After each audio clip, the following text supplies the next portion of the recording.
¿Qué tal? ¿Cómo están? Bienvenidos a la segunda parte de su asignatura Derecho Constitucional para el Instituto de Estudios Superiores en Derecho Penal, INDEPAC. En esta segunda parte vamos a analizar la historia de nuestro constitucionalismo, analizando principalmente los siguientes textos constitucionales. Vamos a hablar de la Constitución Federal del año de 1824. Vamos a hacer una referencia importante a las 7 leyes constitucionales de 1836. Vamos a analizar el texto constitucional federal de 1857 que establece las denominadas o que incorpora las leyes de reforma. Y vamos a hablar al final de la Constitución Política de los Estados Unidos Mexicanos y cómo se encuentra conformada. Muy bien, iniciamos. En esta línea del tiempo podemos ver la evolución histórica de nuestro texto constitucional y principalmente vamos a hacer referencia a los siguientes antecedentes.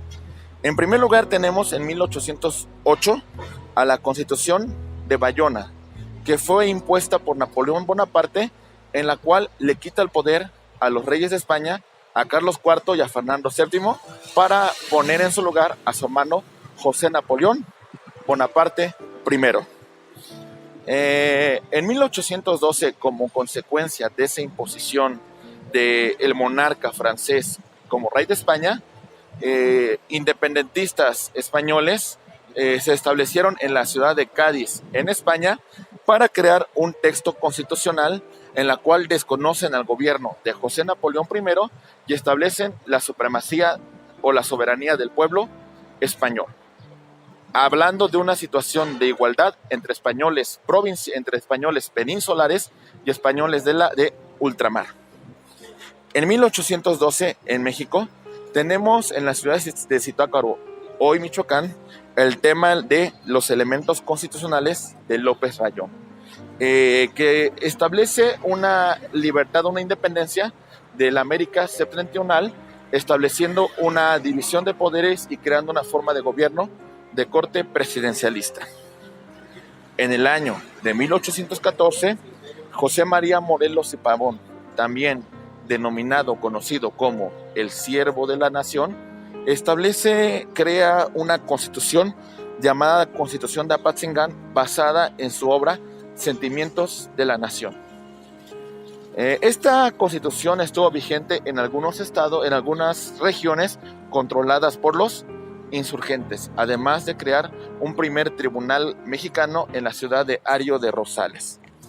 Tenemos en 1821, específicamente el 27 de septiembre, el Acta de Independencia de México, en la cual se separa de la corona española y estableciendo una libertad e independencia del nuevo imperio mexicano. En 1822 se establece un reglamento provisional del imperio mexicano, el cual se encontraba encabezado por Agustín I de México. En 1824, al fracasar este primer imperio, se crea un primer antecedente del federalismo en nuestro país, basado en la Constitución de los Estados Unidos de América del año de 1787. Tenemos en 1836 que los centralistas, que los conservadores toman el poder y crean una constitución llamada las 7 leyes constitucionales. En 1843 se establecen las bases orgánicas, cuya finalidad era realizar modificaciones a las 7 leyes constitucionales creadas en el año de 1836. En 1847 se elaboran la Acta de Reforma, cuyo objetivo general era el restablecimiento de la Constitución Federal del año de 1824. En 1857 se crea la Constitución Federal, que fue promulgada el 5 de febrero de ese año y que de alguna manera posteriormente incorpora el tema de las leyes de reforma y realiza modificaciones necesarias para establecer una libertad de culto. Ya en el año de 1917 se elabora el texto constitucional que actualmente tenemos en vigor en nuestro país. Muy bien. Desde esta perspectiva, el constitucionalismo mexicano tiene los siguientes antecedentes.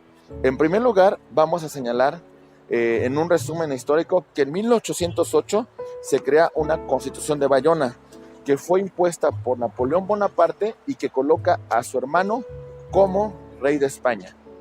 Esta era una constitución de corte liberal y se encontraba principalmente basada y fundamentada en la Declaración de los Derechos del Hombre de 1789. Tenemos en 1812 a la Constitución de Cádiz, en la cual se establecía una soberanía del pueblo español y hablaba de una igualdad entre españoles peninsulares y españoles de ultramar. En 1812, con López Rayón, tenemos los elementos constitucionales, que como ya hemos señalado, señalan la independencia de la América septentrional.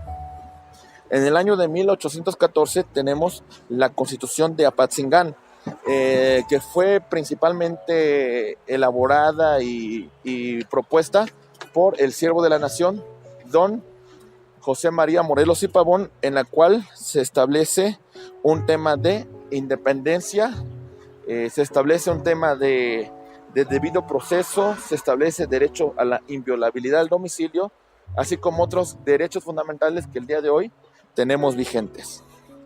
En 1821 se elabora el Acta de Independencia del Imperio Mexicano, en la cual señalaba que México era independiente para presente y para futuro de la corona española.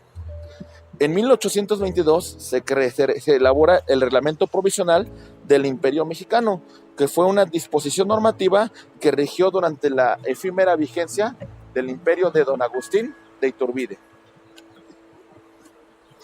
El constitucionalismo mexicano ha pasado por diversas facetas y tenemos que en 1824 se crea una constitución federal en la cual estableció el federalismo como una forma de Estado, tomando como principal inspiración a la Constitución americana del año de 1787. Al fracasar este intento de federalismo, en 1836 los conservadores toman el poder y elaboran un texto constitucional llamado Las 7 Leyes Constitucionales, en el cual se estableció un cuarto poder denominado Supremo Poder Conservador. En el año de 1843 se crean las bases orgánicas que principalmente realizan modificaciones a las 7 leyes constitucionales, siendo una de las principales modificaciones la eliminación del Supremo Poder Conservador. En el año de 1847 se crea un acta de reformas, cuyo objeto era que la Constitución de 1824 retomara nuevamente vigencia, además de federalizar una figura que fue dada a conocer en Yucatán en 1840 por Manuel Crescencio Rejón, y que fue una obra que conoció el jurista jalisciense Mariano Otero, que la presentó en el Acta de Reformas de 1847. En 1857, grandes juristas y grandes políticos mexicanos como Francisco Zarco, como José María Iglesias, como Lerdo de Tejada, como Benito Juárez, implementaron la Constitución Federal de 1857, en la que posteriormente se incorporan las leyes de reforma y se establece una independencia entre el Estado y la Iglesia. Y por último tenemos que en 1917 se elabora la primera Constitución de corte social del mundo, que es la Constitución Política de los Estados Unidos Mexicanos del 5 de febrero de 1917 en la ciudad de Querétaro, en el Teatro de la República. En esta alusión vamos a comentar primero a la Constitución de 1824. Esta Constitución creó una forma de gobierno federal, hablando de una soberanía compartida, gobierno federal y gobierno de los estados. Sin embargo, un error que cometió esta Constitución, que dio muy pocas atribuciones al gobierno federal, fortaleciendo a las entidades federativas. El gobierno federal, bajo esta alusión, fue un gobierno débil, ineficaz e incompetente, por lo cual, años posterior, los conservadores toman el poder y dejan sin vigencia a esta Constitución. Existió una inestabilidad interna derivada de la lucha entre liberales y conservadores. Algunas provincias centroamericanas se declaran independientes y se separan de la República Mexicana. El temor al centralismo está vigente. El temor al centralismo es un hecho real. Bajo estas circunstancias, las diputaciones provinciales toman fuerza, generando un sistema más de corte regional.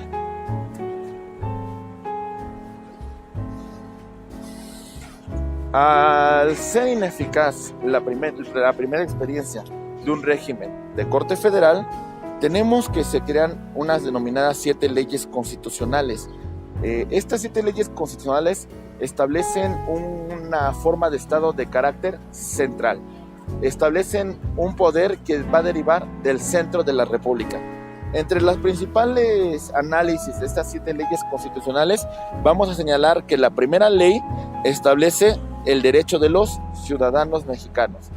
Algunas características importantes es que para ser ciudadano mexicano no basta con ser varón mayor de 21 años, sino es importante que esta persona tenga una renta mensual de por lo menos 1,000 pesos. Establecemos otro supuesto, 1,000 pesos anuales. Tenemos otra característica importante. La segunda ley habla de la creación de un supremo poder conservador, que es un antecedente de un control de constitucionalidad concentrado, porque iba a revisar que las actuaciones del Poder Ejecutivo, Legislativo y Judicial se adecuaran a los lineamientos que establecía la propia Constitución.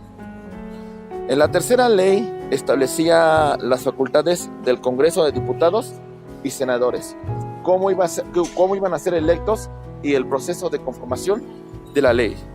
La cuarta ley habla de los mecanismos de elección presidencial, que era un mecanismo de corte semipresidencial o de corte parlamentario.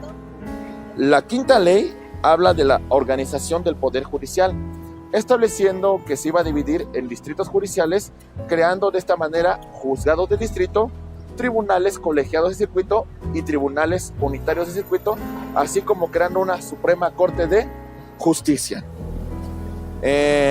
La sexta ley habla de la división territorial de México, dividiendo el país no en entidades federativas, sino en provincias. Y por último, la séptima ley habla de las facultades del Congreso para hacer modificaciones a la Constitución. Como se darán cuenta, fue un texto constitucional importantísimo y estableció un parámetro de carácter central. En 1857 tenemos un antecedente también muy importante. Esta constitución es de ideología liberal, redactada por el Congreso Constituyente en la Ciudad de México el 5 de febrero de 1857, estableciendo un capítulo de garantías individuales. Esta constitución constaba de 8 títulos y 128 artículos. Uno de los puntos más importantes de este texto constitucional es de que estableció una separación del Estado. Asimismo, habló de un tema de libertad de culto. Dividió el país principalmente en 25 entidades federativas, un territorio y un distrito federal. Cabe mencionar que como antecedente tenemos que manejar la guerra México-estadounidense, en donde lamentablemente nuestro país perdió más de la mitad del territorio nacional a mano de los expansionistas yanquis. Y por último, vamos a analizar la Constitución del 5 de febrero de 1917, que fue una culminación del movimiento revolucionario iniciado el 20 de noviembre de 1910. El Barón de Cuatro Ciénegas, Venustiano Carranza, sabía que la mejor forma de regresar la normalidad al país era creando o haciendo modificaciones para que la Constitución de 1857 retomara nuevamente su vigencia. Este era el proyecto inicial, que retomara vigencia la Constitución del 5 de febrero de 1857. Sin embargo, fue tanta la nueva conformación de esta Constitución que en realidad se conformó un nuevo texto constitucional. Vamos a hablar de los principales títulos y capítulos que conforman nuestra Constitución. El título primero, denominado, se divide en 4 capítulos. El primer capítulo habla de los derechos humanos y sus garantías, conformado del artículo número 1 al artículo número 29. El 29 se refiere principalmente al tema de la suspensión de los derechos fundamentales. El capítulo 2 del título primero habla de los mexicanos, conformado por los artículos número 30 al artículo 32. Posteriormente, el capítulo número 3 habla de los extranjeros, artículo 33 de nuestra Constitución. Y el capítulo 4 habla de los ciudadanos mexicanos, conformado de los artículos 34 al artículo 38. El título segundo se divide en 2 capítulos. El capítulo 1 habla de la soberanía nacional y de la forma de gobierno, conformada de los artículos 39 al artículo 41. Tenemos un capítulo segundo que habla de las partes integrantes de la Federación y del territorio nacional, principalmente señalada de los artículos número 42 al artículo 48. El título tercero se divide en 4 capítulos. El capítulo 1 habla de la división de poderes, conformada principalmente por el artículo número 49. El capítulo 2 habla del poder legislativo, conformada de los artículos número 50 al artículo 79. El capítulo 3 habla del poder ejecutivo, que está principalmente atribuido del artículo 80 al artículo 93. El capítulo 4 refiere al poder judicial, que se encuentra regulado de los artículos 94 al artículo 107 de nuestra Constitución. También tenemos asimismo un título cuarto, que se conforma de un solo apartado, que habla de las responsabilidades de los servidores públicos particulares vinculadas con las faltas administrativas graves o de hechos de corrupción y patrimonial del Estado, conformada de los artículos 108 al artículo 114, lo que denominamos a grosso modo el Sistema Nacional Anticorrupción. El título quinto habla de los estados de la Federación y de la Ciudad de México, conformada principalmente de los artículos número 115 al artículo 122. El título sexto habla del trabajo y de la previsión social, conformada en el artículo 123.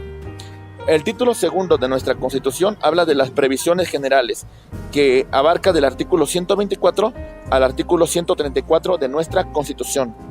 El título octavo habla de las reformas a la Constitución, principalmente consagrada en el artículo 135. Y por último tenemos el título noveno, que habla de la inviolabilidad de la Constitución, consagrada principalmente en el artículo 136.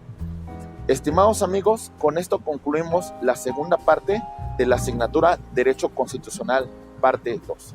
Muchísimas gracias por su atención. Como siempre, INDEPAC le agradece.